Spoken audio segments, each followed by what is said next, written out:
Sir వాళ్ళు ఒక border fix చేసుకున్నారు. ఏం బార్డర్ ఫిక్స్ చేసుకున్నారు? 26,300 ఒకటి, 21,700. ఈ లోపు వాళ్ళు ఎంతైనా గేమ్ ఆడుకుంటా ఉంటారు. ఎఫ్ఐఎస్ పెద్దోళ్ళు వాళ్ళే కదా. సార్ ఎప్పుడైనా మనకి బిగ్ పీపుల్సే గేమ్ ఆడేది. ఇది ఒక కోటీశ్వరుల వ్యాపారం, ఇది మామూలుగా అందరిది కాదు కదా. ఓకే, అది సో అంటే ఇప్పుడు ట్రంప్ టారిఫ్స్ ఇవన్నీ ఏమన్నా ఎఫెక్ట్ చూపిస్తాయా? సార్ ఆల్రెడీ మనకి ఎఫెక్టే సార్.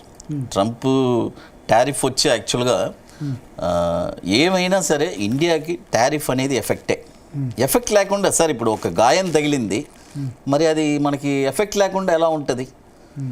అయినా కూడా మన ఇండియన్ ఎకనామీ అన్ని స్ట్రాంగ్గా ఉండేదానివల్ల మనం వచ్చి దాన్ని ధీటుగా దాటుకొని వెళ్ళాలి.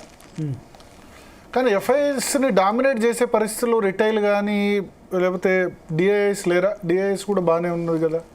లేదు సార్, లేదా ఎప్పుడైనా సరే అంటే నేను అనే పాయింట్ ఏంటంటే ఎఫ్ఐఎస్ వచ్చి వాళ్ళకి క్లియర్గా ఒక ఇంటిమేషన్ అనేది ఒకటి ఉంటుంది సార్ వాళ్ళకి. సపోజ్ మన దేశంలో ఇప్పుడు ఒక బేర్ మార్కెట్ స్టార్ట్ అయింది అనుకోండి, ఫండ్స్ అన్నీ పుల్ చేసి మళ్ళీ ఏ మార్కెట్ ఏ కంట్రీలో మళ్ళీ మార్కెట్ బాగుందో అక్కడికి వెళ్ళిపోతారు. వాళ్ళు వచ్చి సెంటిమెంట్గా ఇక్కడ 100% ఉండాలని రూల్ ఏం లేదు. అది ఓకే.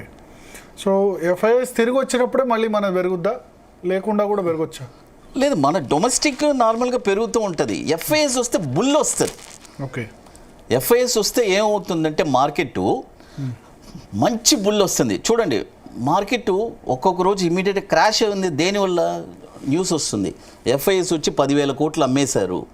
మరి వాళ్ళు 10,000 కోట్లు వాళ్ళు అమ్మేటప్పుడు మార్కెట్ క్రాష్ అవ్వకుండా ఎలా ఉంటుంది? ఓకే, చూడండి, మీరు ఎప్పుడైనా డొమెస్టిక్ 5,000 కోట్లు 10,000 కోట్లు అమ్మినట్టు ఉందా? కొన్నట్టే ఉంది, కానీ అమ్మింది చాలా తక్కువ. అవును. కాబట్టి ఎఫ్ఐఎస్ వచ్చి వాళ్ళు లీడ్ చేస్తారు మార్కెట్ని. బట్ ఏదేమైనా సరే వాళ్ళకి లాసెస్ అవుద్ది సార్. ఎఫ్ఐఎస్ కూడా 100% ప్రాఫిట్ అని కాదు, బట్ ఓవరాల్గా వాళ్ళు ప్రాఫిట్లో ఉంటారు. ఎందుకంటే వాళ్ళ దగ్గర సర్ప్లస్ క్యాష్ ఉంటుంది. చూడండి, ఒక సామాన్యుడు 1,000 రూపాయల్లో ఒక స్టాక్ కొనగలడు. ఆ టైంలో అదే స్టాక్ 800 వచ్చినప్పుడు కొనలేకపోతాడు, ఎందుకంటే వాళ్ళ దగ్గర డబ్బులు ఉండదు. బట్ ఎఫ్ఐఎస్ దగ్గర మనీ ఉంటుంది.